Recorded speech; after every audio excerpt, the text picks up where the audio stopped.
Can I help you with something today, ma'am? Yes, I would like to get some sort of refund.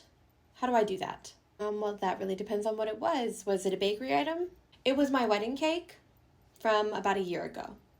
Well, that's typically over the refund mark, but can you kind of walk me through why you're looking for a refund from your wedding cake from a year ago? Over the refund mark, I still have some of this wedding cake because I was told by everybody that I had to keep some of it to eat at my year anniversary, and it was disgusting.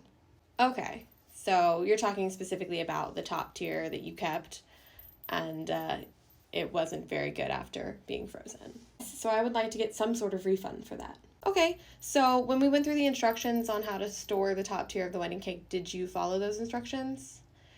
We typically include them with the cake cutting instructions and everything as well. Should have come in a sheet. I don't know, I threw a bunch of stuff away from the wedding. We just put it in the freezer. Okay, but what did you put it in? I just told you we put it in the freezer. We had like a deep freezer in our garage and we just put it in there. Ma'am, did you put the top tier in anything? Like an airtight container? Plastic wrap? Anything? No, why would I need to do that? I'm just gonna get this straight. So you took the top tier of your wedding cake, just put it in the freezer. Nothing wrapped around it in nothing. And then let it sit there for a year. And then took it out, defrosted it, I assume. And you're confused as to why it tasted bad.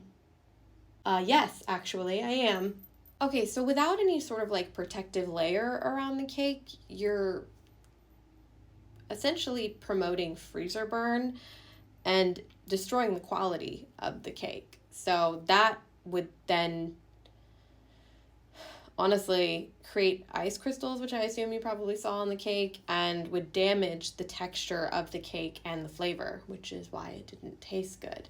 Now, wedding cake sitting in the freezer after a year, even when it's wrapped really, really well, sometimes doesn't even taste that good. But it's definitely not going to taste good if it's just been in the freezer, not protected. So I definitely can't give you a refund on anything for that. And honestly, we wouldn't really be able to give you a refund anyways, because people who do that kind of thing choose to do it. So this is ridiculous. It was so disgusting, and you're not going to do anything about it. No, because like proper food storage just feels like it should be common sense at this point in your life. You know, old enough to get married, old enough to know how to properly store food. One would hope. I'm going to tell everybody in town and the world about how terrible this store is. Okay, we'll definitely include that story about how you didn't wrap up your wedding cake when you do it, okay? Have a good one. Nothing. Not even a Tupperware. Not even a Tupperware.